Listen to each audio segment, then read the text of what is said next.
এ মুসলমান ভাইরা, আল্লাহ নোটিশ জারি করে দিলেন, রে উযাইর ওয়ানজুর ইলাল ইযাম কাইফা নুনশিজুহা, তুমি তোমার গাদার হাড্ডিগুলির দিকে তাকায়া থাকো, আমি মহান আল্লাহ দেখবা কেমনে হাড্ডিগুলির জোড়া লাগাই তুমি তাকায়া থাকো। এমনি হযরত উযাইর গাদার হাড্ডিগুলির দিকে তাকায়া রইছে, তাকায়া রইলে দেখে হাড্ডিগুলি নিজে নিজে মাটি থেকে আলাদা হয়ে উপরে উঠছে, উপরে উঠটা একটা আরেকটার সঙ্গে এইভাবে ঝাড়া মারতেছে, ঝাড়া নিজে নিজে মাটি শরীর থেকে সরাইতেছে। যে হাড্ডিটা ক্ষয় হয়ে গেছে এই হাড্ডিটা অটোমেটিক পূরণ হয়ে যাইতেছে, যেই হাড্ডিটা একদম নাই এই হাড্ডিটা নতুন করে সৃষ্টি হয়ে গেছে। আমার ভাই গো, হাড্ডিগুলো তৈয়ার হইয়া হাড্ডি অর্থাৎ কঙ্কালের একটা গাদা হয়ে গেছে। আল্লাহু আকবার বলে। কঙ্কালের গাদা হয়ে দাঁড়ায় গেলে আল্লাহ রাব্বুল আলামিন কি করলেন?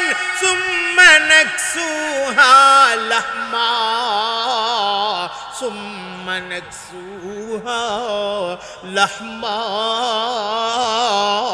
এই কঙ্কালের উপরে আল্লাহ গোশত ফিটিং করে দিলেন, গোশত। এরপরে আল্লাহ চামড়া দ্বারা প্যাকেটিং করলেন, একদম কমপ্লিট গাদাটা হয়ে গেলে আল্লাহ পাক তার ভেতরে প্রাণ দিয়া দিছে, তার ভেতরে রূহ দিয়া দিছে। রূহ দেওয়ার সঙ্গে সঙ্গে গাদাটা জিন্দা হয়ে গেছে। এমনি আমার আল্লাহ ডাক মারলেন, রে উযাইর, তোমার প্রশ্নের জবাব পাইছো নি রে? এই যে তোমার গাদাটা, মৃত গাদাটা, এই গাদাটার কয়েকটা কঙ্কাল মাত্র ছিল, কিছুই ছিল না। আমি আল্লাহ তোমার চোখের সামনে কোনো কারিগর ছাড়া, আমি আল্লাহ তোমার চোখের সামনে কোনো মিস্তুর ছাড়া শুধুমাত্র আমার হুকুম দ্বারা তোমার মৃত গাদাটার জিন্দা করেছি। আর তোমারে তো জিন্দা করছি, ওই 100 বছর ঘুম পাড়ায় রাইখা তোমারে জিন্দা করলাম। আর এখন তোমার চোখের সামনে হাড্ডি থেকে তোমার গাদাটার আমি জিন্দা করলাম। তাহলে বলো আমি আল্লাহ হাসরের ময়দানে জিন্দা করতে পারবো কি পারবো না? হযরত উযাইর বলেন, আল্লাহ অবশ্যই আপনি পারবেন। আপনি পারবেন না কেন? আপনার প্রতি তো আমার বিশ্বাস আগেই আছে। আমার ইতমিনানে কালবের জন্য আমি বলেছিলাম, আল্লাহ দয়া করে আমাকে মাফ করে দিয়েন। এমন সময় আমার আল্লাহ হযরত উযাইরের ডাক দিয়ে বলেন, রে উযাইর, যেমনি ভাবে তোমারে 100 বছর ঘুম পাড়ায় রাইখা আমি আল্লাহ পুনরায় জিন্দা করলাম, যেমনি ভাবে তোমার গাধাটারে কাল্লাযী মাররা আলা কারিয়াতিন ওয়া হিয়া খাবিয়াতুন আলা উরুশিহা ক্বালা আন্না ইউহয়ী হাযিহিল্লাহু বা'দা মাউতিহা ফাআমাতাহুল্লাহু মিআতা আম সুম্মা বা'আসাহু ক্বালা কাম লাবিস্তা ক্বালা লাবিস্তু ইয়াওমান আও বা'দা ইয়াওম ক্বালা বাল লাবিস্তা মিআতা আম ফানজুর ইলা তাআমিকা ওয়া শারাবিকা লাম ইয়াতাসান্না ওয়ানজুর ইলা হিমারিক ওয়ালিনাজআলাকা আয়াতাল লিন্নাস ওয়ানজুর ইলাল ইযাম কাইফা নুনশিজুহা সুম্মা নাকসুহা লাহমা ফালাম্মা তাবায়্যানা লাহু ক্বালা আ'লামু আন্নাল্লাহা আলা কুল্লি শাইইন কাদির। এই আয়াতটার মাধ্যমে 1 নাম্বার প্রশ্নের জবাব দেওয়া হয়েছে। রাইসুল মুফাসসিরিন হযরত আব্দুল্লাহ বিন আব্বাস ডাক দিয়া বলেন, এই 2 ভাইয়ের নাম আমার কাছ থেকে তোমরা নেও। একজনের নাম ছিল উযাইর, বলেন কি নাম? উযাইর। আরেকজনের নাম ছিল উযাইজ। পাশাপাশি 2টা নাম, একটা নামের শেষ অক্ষর র, আরেকটা নামের শেষ অক্ষর জা। উযাইর আর উযাইজ। কয়জন হইল? যমক সন্তান হইলে তখন দেখবেন নাম পাশাপাশি রাখে। একসাথে 2 ভাই জন্ম নিছে, একজনের নাম রাখছে হাসান, আরেকজনের নাম রাখছে হুসাইন। এমন হয় না? নাম পাশাপাশি হয়। হযরত আব্দুল্লাহ ইবনে আব্বাস ডাক দিয়া বলেন, একজনের নাম উযাইর, আরেকজনের নাম উযাইজ।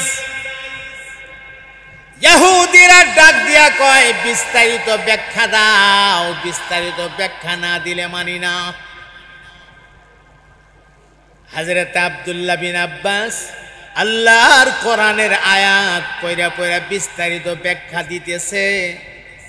2 ভাই একসাথে জন্ম নিয়েছে, ক্রমান্বয়ে 2 জন বড় হইতে লাগলো। হঠাৎ একদিন হযরত উযাইর একটা সফরে বের হলো। সফরে একটা কারিয়াতে গেলেন, একটা গ্রামে গেলেন। সেখানে গিয়ে দেখে এই গ্রামে কেউ নাই, পুরুষ নারী ছোট বড় কোনো মানুষ নাই, সব মানুষ মারা গেছে। কিছু মানুষের কঙ্কাল পইরা রইছে, কঙ্কাল। এই কঙ্কালগুলির মাঝখানে দাঁড়ায়া দাঁড়ায়া হযরত উযাইর আমার আল্লাহরে ডাক দিয়া কো, আল্লাহ, মানুষের মরণের পরে তুমি যে জিন্দা করবা এটা বিশ্বাস করি গো মাওলা, ভালোভাবে বিশ্বাস করি, অন্তর থেকে বিশ্বাস করি, বিশ্বাসের মধ্যে কোনো ভুল নাই। তবে মাওলা, তুমি কেমনে জিন্দা করবা একটা নজর যদি দেখতাম কলিজাটা ঠান্ডা হইতো। কেমনে বানাইবা এক নজর দেখতে চাই। আমি জানতে চাই মুসলমান, হাড্ডি দিয়া কঙ্কাল দিয়া বানানির মতো ক্ষমতা আপনাদের আল্লাহর আছে না নাই? আরো জোরে বলেন আছে? এ মুসলমান, হাড্ডি দিয়া কেন গো? হাড্ডি দিয়া কেন? কিছু না থাকা থেকেও আমরা আল্লাহ বানাইতে পারে, পারে না? কাইফা তাকফুরুনা বিল্লাহি ওয়া কুনতুম আমওয়াতান ফাহিয়াকুম সুম্মা ইউমিতুকুম সুম্মা ইউহয়িকুম সুম্মা ইলাইহি তুরজাউন।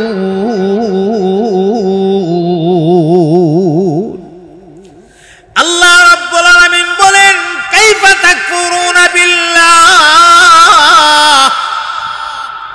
কিভাবে আল্লাহর সঙ্গে তোমরা নাফরমানি করো। ওয়া কুনতুম আমওয়াতা, তোমরা ছিলে মৃত্যু। এখানে মৃত্যুর ব্যাখ্যা তাফসীরে আসছে, তোমরা কিছুই ছিল না, কিচ্ছু না। তোমার কোনো নাম গন্ধই ছিল না, তোমার কোনো অস্তিত্বই ছিল না, কিচ্ছু ছিল না তুমি। ফাহিয়াকুম, আমি আল্লাহ রব্বুল আলামিন তোমারে অস্তিত্ব দান করেছি। আমি আল্লাহ রব্বুল আলামিন তোমারে বানাইছি, তোমারে জিন্দা করছি। বান্দারে বানাইলাম তো ঠিক আছে, দুনিয়াতে পাঠাইলাম, তুমি জীবিত থাকবা হায়াত যতদিন আছে। এরপরে একদিন মরণ হবে, মরণ হওয়ার পরে শেষ না, আবার একদিন তোমাকে কবর থেকে উঠানো হবে হাসরের ময়দানে। আমি আল্লাহর দিকে তোমাকে রুজু হওয়া লাগবে। জীবনের সব ডাটা আমি রব্বুল আলামিনের দরবারে তোমাকে পেশ করা লাগবে। তাহলে বলেন, আমাদের বানানেওয়ালা কে? আওয়াজ দিয়ে বলেন, আমাদের বানানেওয়ালা কে? সুবহানাল্লাহ। এ ভাই এখানে তো কঙ্কাল আছে, আপনাকে আমারে বানাইতে গিয়ে তো কঙ্কালও নাই। আপনি হয়তো যুক্তির খাতিরে বলতে পারেন কঙ্কাল নাই, কিন্তু নুতফা তো আছে, নুতফা। আল্লাহ তো বলছেন নুতফা দিয়া বানাইছে, নাপাক পানি দিয়া, এটা তো আছে, এটা দিয়া তো বানাইছে, কিছু নাই থেকে তো বানাইছে না। তাহলে আমি আপনাকে প্রশ্ন করব, আদম নবীরে যে আল্লাহ বানাইছেন তখন কি ছিল? আদম নবীর আগে কি ছিল? মানুষ বলতে কি কেউ ছিল আদম নবীর আগে? মানুষের প্রথম মানবের নাম কি? বলেন বলেন বলেন। আদম আলাইহিস সালাতু ওয়াস সালাম মানব জাতির গোড়া বা শিকড়। আদম আলাইহিস সালাতু ওয়াস সালাম থেকে মানুষ বিস্তার লাভ করেছে। আজকে আস্তে আস্তে ক্রমান্বয়ে বাড়তে বাড়তে বাড়তে বাড়তে বাড়তে বাড়তে সারা দুনিয়ায় এখন কোটি কোটি কোটি কোটি মানুষ হয়ে গেছে। আমার মোহতারাম ভাই, একদিন মানুষ বলতে দুইজন ছিল, একজনের নাম আদম, আরেকজনের নাম হাওয়া আলাইহিমাস সালাতু ওয়াস সালামা। এই দুইজনরে তোমার আল্লাহ বানানির বেলায় কিছু না থাকা থেকে বানাইছে। এ মুহতারাম বন্ধু, পয়গম্বর আদম নবীরে যদি আমার মহান আল্লাহ কিছু না থাকা থেকে বানাইতে পারে গো, ওই আল্লাহ কি হাড্ডি দিয়া বানানির মতো ক্ষমতা আছে না নাই? সুবহানাল্লাহ। হযরত উযাইর ডাক মারলেন, রে মালিক, হে আমার মাওলা, আমার ইয়াকিন আছে, আমার কলবে বিশ্বাস আছে, আল্লাহ তুমি বানাইতে পারো, হাড্ডি দিয়াও বানাইতে পারো। ইতমিনানে কলবের জন্য কেমনে বানাইবা? একটা নজর যদি দেখতাম মনের মধ্যে একটু শান্তি পাইতাম। এমনি আমার আল্লাহ আজরাইল রে ডাক মারছে, আজরাইল রে জলদি যা, আমার উযাইরের জানটা কবজ করে নিয়া। দেখেন ঘটনাটা কেমনে ফেস লাগতেছে।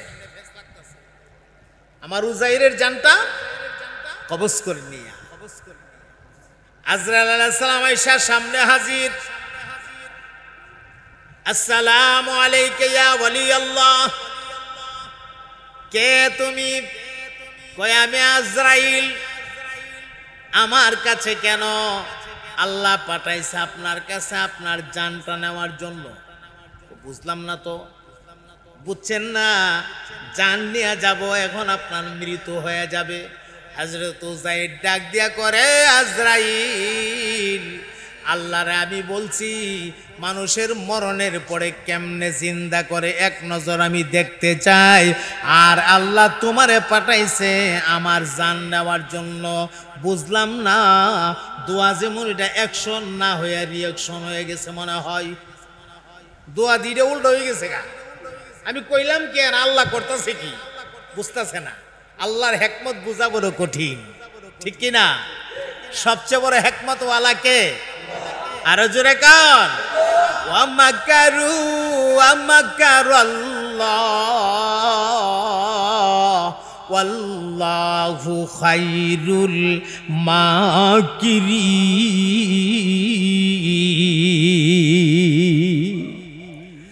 আল্লাহ ডাক দিয়া বলে, রে পৃথিবীর মানুষ, তুমি মক্করবাজি করবা, ধোঁকাবাজি করবা,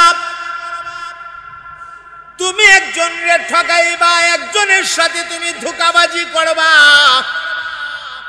আর নিজের তুমি খুব বড় মাপের ধোঁকাবাজ মনে করো। একটা কথা জান্না রাখো, তুমি যত বড় ধোঁকাবাজি হও না কেন, আমি আল্লাহর কৌশলের কাছে তোমার ধোঁকা জিরো। কথা কয় না, ঠিক কি না? আমার কৌশলের কাছে তোমার ধোঁকা কি? জিরো। আমি ধরি না ধরি না ধরি না ধরি না, ছাড় দেই ছাড় দেই ছাড় দেই ছাড় দেই, করতে থাক বান্দা, করতে থাক করতে থাক। ওই যে আমাদের দেশের বাচ্চারা আকাশে ঘড়ি ওড়া, সুতা ছাড়ে ছাড়ে, ঘড়ি উপরের দিকে যা, আর গড়ি মাথা লড়ায় লড়ায় কয় অনেক উপরে আইসা পড়ছি, আর আমি তোমার কাছে আসবো না, আসবো না, আসবো না। মালিকের হাতে সুতার মাথা ধরা, যতই আসবো না বলে না আইসা কিন্তু পারবে না, সুতার মাথা মালিকের হাতে ধরা। আল্লাহ কো ছাইরা দিলাম, ওয়ায়ামুদ্দুহুম ফি তুগয়ানিহিম ইয়ামাহুন, বান্দা যা মনের ছাতা করতে থাক, আমি ধরি না, লেকিন যদি একবার ধইরা লাই ছুটানির মতো, ছাইরা নেওয়ার মতো, ছাড়ানোর মতো আর কোন শক্তি পৃথিবীতে নাই। কথা বলেন ঠিক কিনা? আল্লাহ ধরে না, কিন্তু ধরে লাইলে বাঁচার উপায় নাই, আর কোন শক্তি বাঁচাইতে পারে না। সুবহানাল্লাহ। হযরত উযাইর কো আল্লাহ কেমনে বানাইবা? আল্লাহ আজরাইল ফাটাইছে ওনার জান নিত। এখন উনি কো বুঝলাম না কিচ্ছু। আল্লাহ আমি দোয়া করলাম কেমনে তুমি বানাইবা দেখতাম, আর তুমি আজরাইল ফাটাইছো আমারে নিত। আচ্ছা ঠিক আছে, রেজা বিল কাজা, আল্লাহর ফায়সালার সাথে একমত থাকা, এটাই তো মুমিনের লক্ষণ। আচ্ছা ঠিক আছে আল্লাহ আমিও একমত। তো আজরাইল কো শুয়ে যান গা, না খারাপ লয়ে যেতাম গা, খারাপ তিনলি তো আটকা ঘুরে যাবেন গা, শুয়ে যান গা, আমি সুন্দর ঘিরে লয়ে যাই গা। শুয়ে গেছে গা, জানটা লয়ে গেছে গা। জানটা নিয়ে যাওয়ার পরে এখন জিন্দা না মুর্দা? আরো জোরে কন। এই মৃত অবস্থায় আল্লাহ পাক ওনারে এই জায়গাতে শোয়া রাখছে, ঘুম পাড়াইয়া রাখছে। একটা ফুকামা করো ধরছে না, মাটিও ধরছে না। প্রশ্ন আসতে পারে যে মাটি তো ধরার কথা, বা পোকামা করে ধরার কথা, মৃত লাশটারে ফুকামা করে ধরার কথা না। এই প্রশ্নের জবাব আপনাদেরকে আরেকটু আগায়া দেই। আসহাবে কাহাফের ঘটনার ভেতরে আছে আল্লাহর 7 জন ওলি। এই 7 জন ওলি একটা গর্তের ভেতরে ঘুমাইছেন। এখানে তো মাত্র 100 বছর, আর সেখানে 100 বছর না 309 বছর ঘুমাইছে গর্তের ভেতরে। এটাও কোরআনের কথা, সূরাতুল কাহাফের ভেতরে আছে। কত বছর ঘুমাইছে? কই ঘুমাইছে? খাডো কথা কয় না কেন? গর্তের ভেতরে মাটিতে, ঠিক কিনা? গর্তের ভেতরে মাটিতে ঘুমাইছে। কয় বছর? 309 বছর। চিন্তা করে দেখেন, একটা পোকা ধরল না, একটা মাকড়ে ধরল না, এর কোনো সমস্যা হইল না। যে আল্লাহ 309 বছর ঘুম পাড়াইয়া রাখতে পারে, সেই মহান আল্লাহ 100 বছর পারে না। 100 তো 300 থেকে বেশি, ঠিক না? ঠিক বেলে। আরে 100 কি 300 থেকে বেশি? যে আল্লাহ 309 বছর ভারে, এই আল্লাহ 100 বছর ভারে না?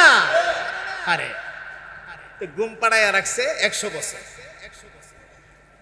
100 বছর পরে হযরতে উযাইরকে আল্লাহ উঠাইলেন। সুম্মা বাআসাহু, বাআসা ইয়াবআসু শব্দের অর্থ হইছে উঠানো। আল্লাহ কি করলেন? উঠাইলেন, এর মানে জিন্দা করলেন। ক্বালা কাম লাবিস্তা, জিন্দা কইরা আল্লাহ প্রশ্ন করলেন কাম লাবিস্তা, কতদিন এখানে থাকছো, কতদিন?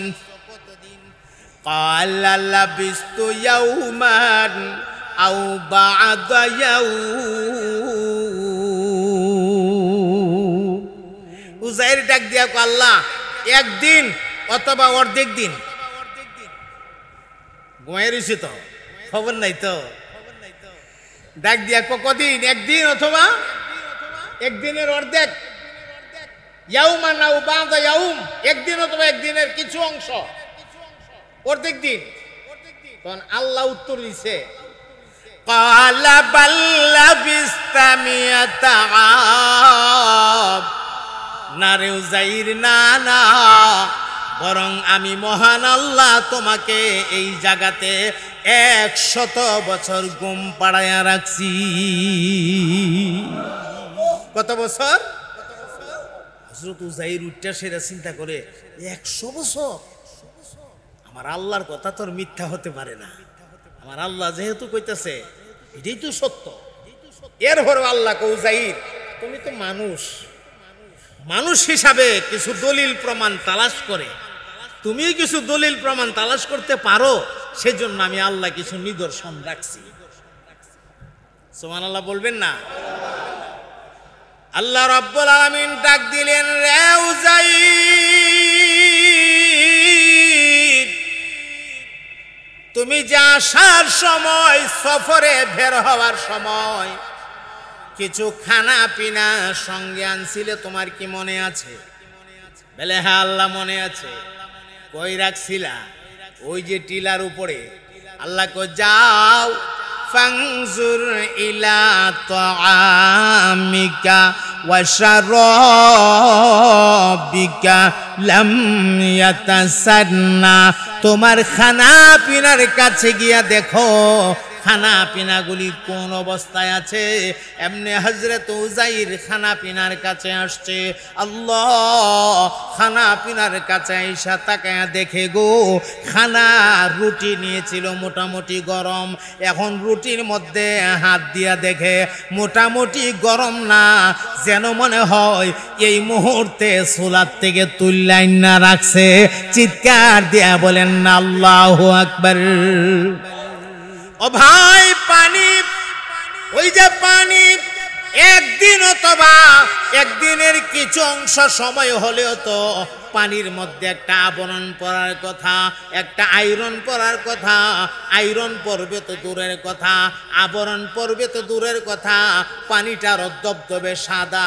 হযরত উযাইর চিন্তা করতে লাগলো, আমার পানির মধ্যে কোনো আয়রন নাই, আমার পানির মধ্যে কোনো ঝামেলা নাই, আমার খানা রুটিগুলা যেন মনে হয় এই মুহূর্তে সোলার থেকে তুল্লাইন না রাখছে, একদম ধুমা উঠতেছে, ধুমা।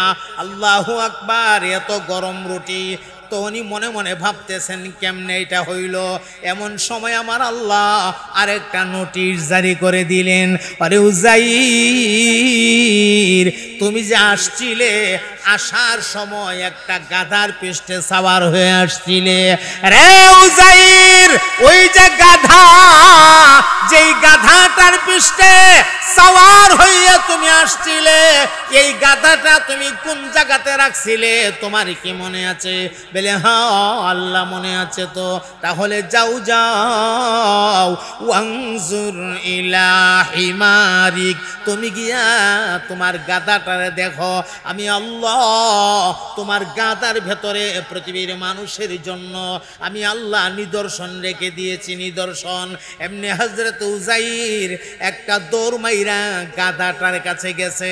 ও ভাই, গাধা যেই গর্তের মধ্যে বাইদা রাখছিল, ওই গাধার কাছে গিয়া দেখে গাধা ময়রা ফচ্চা গইল্লা মাটির সাথে মিশে গেছে, হাড্ডিগুলি পর্যন্ত মাটিয়ে খেয়ে ফেলছে। সামান্য দু একটা হাড্ডি, দু একটা কঙ্কাল মাটির উপরে পইরা রইছে। এখন দাঁড়ায়া দাঁড়ায়া মনে মনে ভাবে আর কয় না, একদিন হলে তো, একদিনে তো গাধা ময়রা এমন হওয়ার কথা না, অর্ধেক দিনে তো গাধা ময়রা এমন হওয়ার কথা না। আসলে আমার আল্লাহর কথাটাই হলো সত্য। এ মুসলমান ভাইরা, আল্লাহ নোটিশ জারি করে দিলেন, রে উযাইর, ওয়ানজুর ইলাল ইযাম কাইফা নুনশিজুহা, তুমি তোমার গাদার হাড্ডিগুলির দিকে তাকায়া থাকো, আমি মহান আল্লাহ দেখবা কেমনে হাড্ডিগুলির জোড়া লাগাই তুমি তাকায়া থাকো। এমনি হযরত উযাইর গাদার হাড্ডিগুলির দিকে তাকায়া রইছে। তাকায়া রইলে দেখে হাড্ডিগুলি নিজে নিজে মাটি থেকে আলাদা হয়ে উপরে উঠছে। উপরে উঠটা একটা আরেকটার সঙ্গে এইভাবে ঝাড়া মারতেছে, ঝাড়া নিজে নিজে মাটি শরীর থেকে সরাইতেছে। যে হাড্ডিটা ক্ষয় হয়ে গেছে, এই হাড্ডিটা অটোমেটিক পূরণ হয়ে যাইতেছে। যেই হাড্ডিটা একদম নাই, এই হাড্ডিটা নতুন করে সৃষ্টি হয়ে গেছে। আমার ভাই গো, হাড্ডিগুলো তৈয়ার হইয়া হাড্ডি অর্থাৎ কঙ্কালের একটা গাদা হয়ে গেছে। আল্লাহু আকবার বলে। কঙ্কালের গাদা হয়ে দাঁড়ায় গেলে আল্লাহ রাব্বুল আলামিন কি করলেন? সুম্মা নাকসুহা লাহমা, সুম্মা নাকসুহা লাহমা, এই কঙ্কালের উপরে আল্লাহ গোশত ফিটিং করে দিলেন, গোশত। এরপরে আল্লাহ চামড়া দ্বারা প্যাকেটিং করলেন। একদম কমপ্লিট গাদাটা হয়ে গেলে আল্লাহ পাক তার ভেতরে প্রাণ দিয়া দিছে, তার ভেতরে রুহ দিয়া দিছে। রুহ দেওয়ার সঙ্গে সঙ্গে গাদাটা জিন্দা হয়ে গেছে। এমনি আমার আল্লাহ ডাক মারলেন, রে উযাইর, তোমার প্রশ্নের জবাব পাইছো নি রে? এই যে তোমার গাদাটা, মৃত গাদাটা, এই গাদাটার কয়েকটা কঙ্কাল মাত্র ছিল, কিছুই ছিল না। আমি আল্লাহ তোমার চোখের সামনে কোনো কারিগর ছাড়া, আমি আল্লাহ তোমার চোখের সামনে কোনো মিস্তুর ছাড়া, শুধুমাত্র আমার হুকুম দ্বারা তোমার মৃত গাদাটার জিন্দা করেছি। আর তোমারে তো জিন্দা করছি, ওই 100 বছর ঘুম পাড়ায় রাইখা তোমারে জিন্দা করলাম। আর এখন তোমার চোখের সামনে হাড্ডি থেকে তোমার গাদাটার আমি জিন্দা করলাম। তাহলে বলো আমি আল্লাহ হাসরের ময়দানে জিন্দা করতে পারবো কি পারবো না? হযরত উযাইর বলেন, আল্লাহ অবশ্যই আপনি পারবেন। আপনি পারবেন না কেন? আপনার প্রতি তো আমার বিশ্বাস আগেই আছে। আমার ইতমিনানে কালবের জন্য আমি বলেছিলাম, আল্লাহ দয়া করে আমাকে মাফ করে দিয়েন। এমন সময় আমার আল্লাহ হযরত উযাইরের ডাক দিয়ে বলেন, রে উযাইর, যেমনি ভাবে তোমারে 100 বছর ঘুম পাড়ায় রাইখা আমি আল্লাহ পুনরায় জিন্দা করলাম, যেমনি ভাবে তোমার গাধাটারে তোমার চোখের সামনে আমি মহান আল্লাহ জিন্দা করলাম, ঠিক এমনি ভাবে হাসরের ময়দানে আমি আল্লাহ একটা হুকুম করব, মাত্র হুকুম।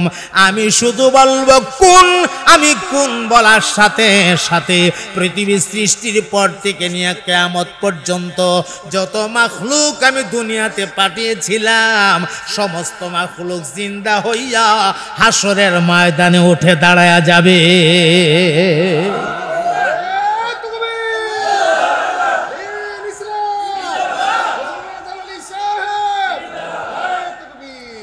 আমার ভাইয়েরা, দুনিয়ার কোন মিস্তুর কোন কিছু বানাইলে যন্ত্রপাতি লাগে। এই যে চেয়ারটার মধ্যে বসে আমি কথা বলতেছি, এই চেয়ারটা বানাইতে গিয়া কাঠ লাগছে।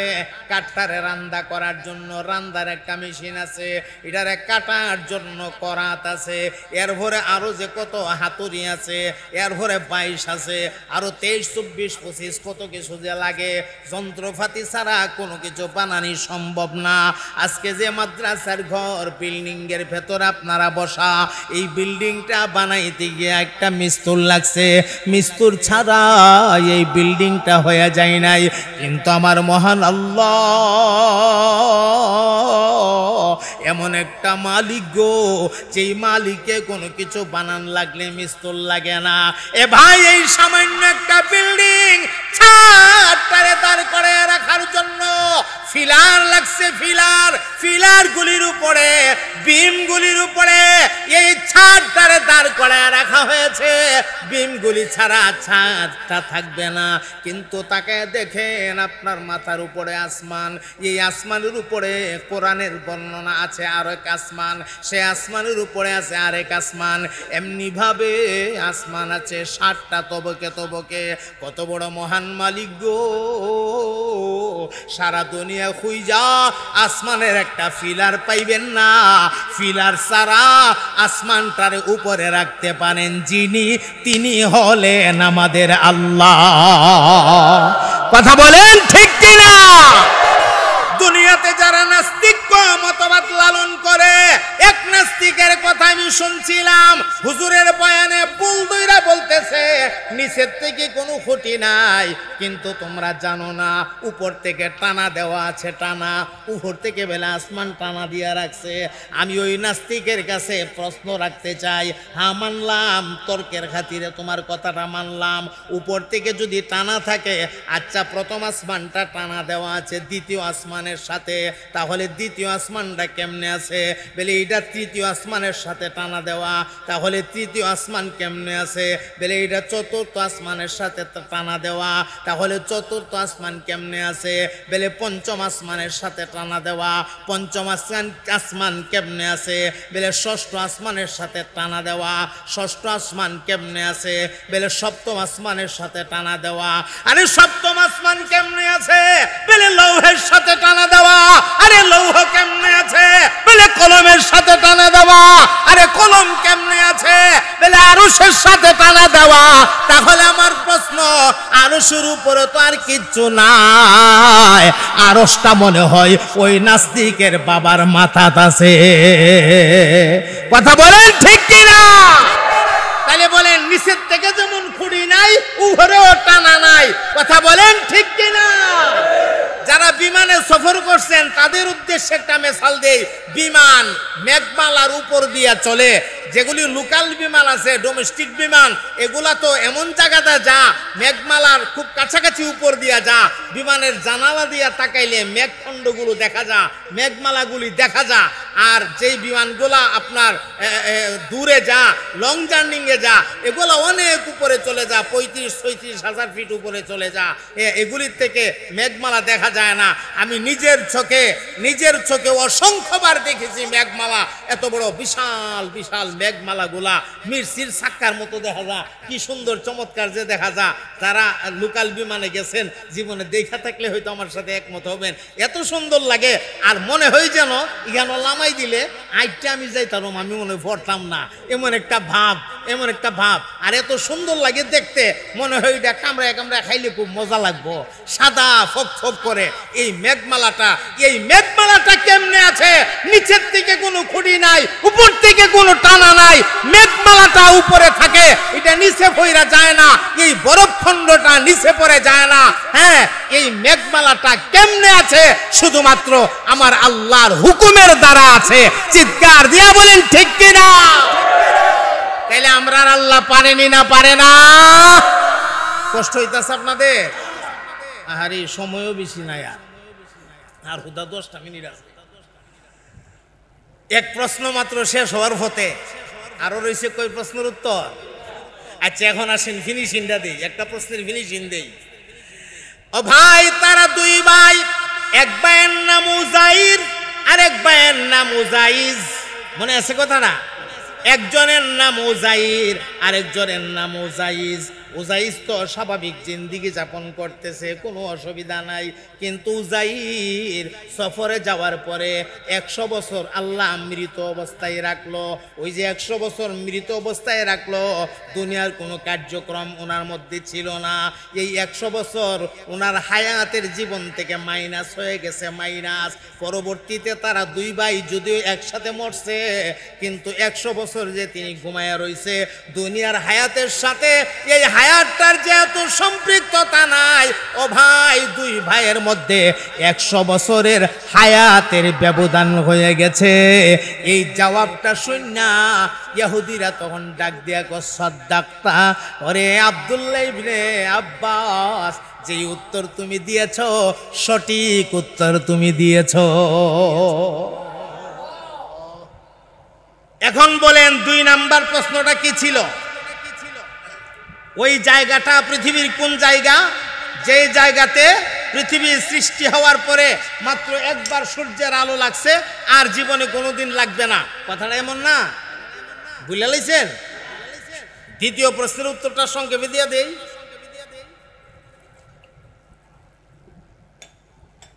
খুব খেয়াল করেন, উত্তর শুরু হয়েছে।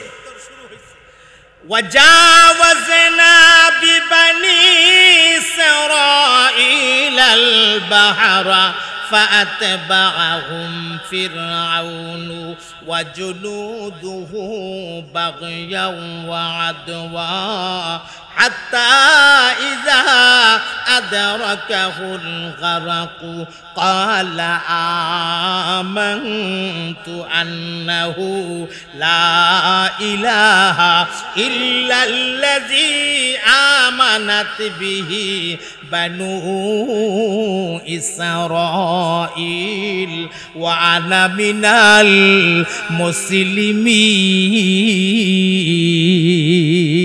المسلمين। আমার ভাইরা 2 নাম্বার প্রশ্নের জবাবটা আর সংক্ষেপ আপনাদের জেহেনে দিয়া দেই। হযরতে মূসা আলাইহিস সালাতু ওয়াস সালাম, পয়গম্বর মূসা কালিমুল্লাহকে ফেরাউন বাহিনীরা যখন দাওয়া করছিল, হামলা করার জন্য আক্রমণ করছিল, আক্রমণ ফেরাউন বাহিনী, পয়গম্বর মূসা নবী তার সাথীদেরকে লইয়া রওনা দিছে। সামনে গিয়া নদী পইরা গেছে, নদী। এমনি আল্লাহরে ডাক দিয়া কও, ওগো আমার আল্লাহ, এখন যে নদী পইরা গেছে গো, আমি আমার সাথীদেরকে লইয়া কেমনে নদী পার হইয়া যাব? আল্লাহ ডাক দিয়া কো, মূসা রে, তোমার হাতের লাঠিটা কি হাতে নাই? বলে আল্লাহ, লাঠি তো হাতে আছে। তাহলে লাঠি দিয়ে দরিয়ার পানির মধ্যে তুমি আঘাত করো। এমনি দরিয়ার পানিতে আঘাত করছে, আঘাত করার সাথে সাথে দরিয়ার পানি দুই দিকে সইরা দরিয়ার তলদেশে একটা রাস্তা হয়ে গেছে, রাস্তা।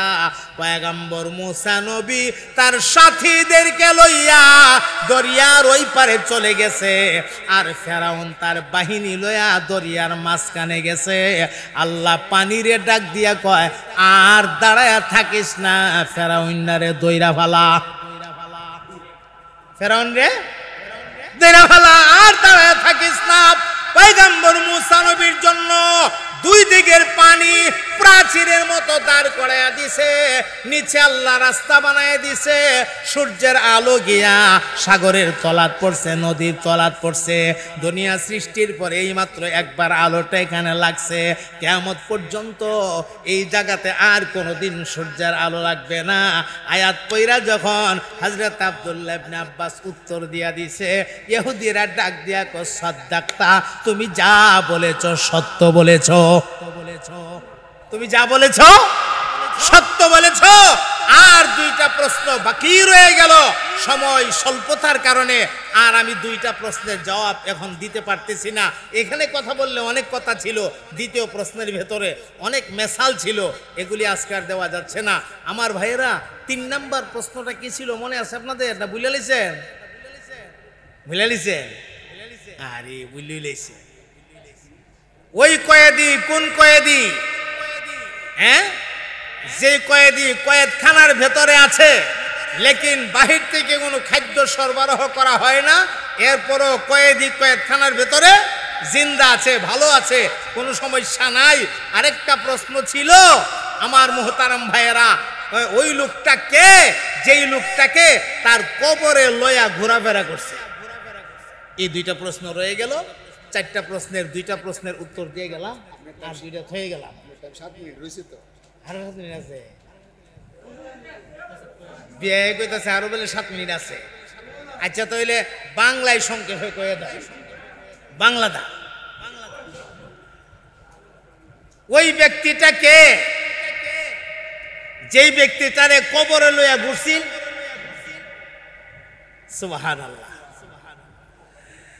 হযরত আব্দুল্লাহ ইবনে আব্বাস ডাক দিয়া কয়, আপনারা যারা পারেন আমার সাথে পড়েন। হযরত ইউনূস আলাইহিস সালাতু ওয়াস সালাম রে যখন আল্লাহ 40 দিনের জন্য মাছের পেটের ভেতরে কবর দিলেন, কয় দিনের জন্য? 40 দিনের জন্য মাছের পেটটারে কবর বানায়া দিলেন। হযরত ইউনূস পয়গম্বর সেখানে কি বলছিলেন? লা ইলাহা ইল্লা আনতা সুবহানাকা ইন্নী কুনতু মিনাজ জালিমিন। ফাস্তাজাবনা লাহু وَنَجَّيْنَاهُ مِنَ الْغَمِّ وَكَذَلِكَ نَجْزِي الْمُحْسِنِينَ।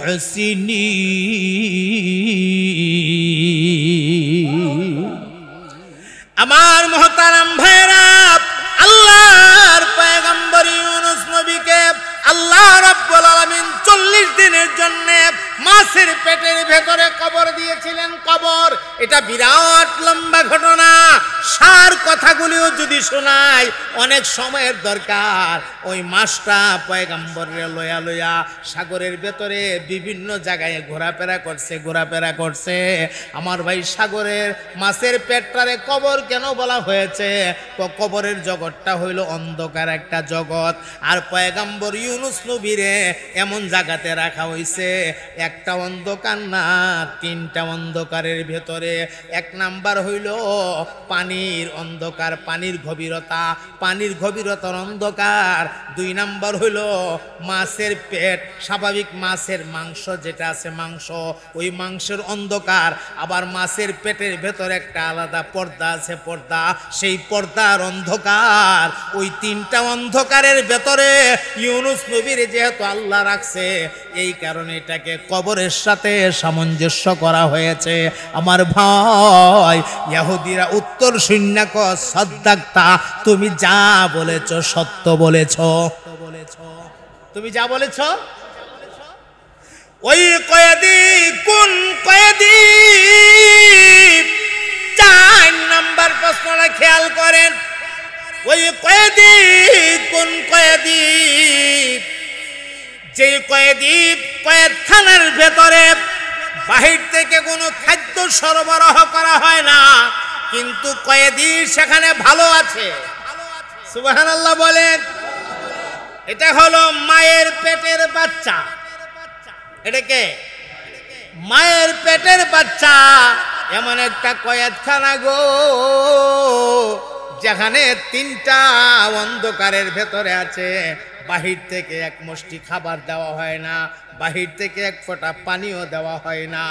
এরপরও কয়েদি কয়েদখানার ভেতরে জিন্দা না মুর্দা? আওয়াজ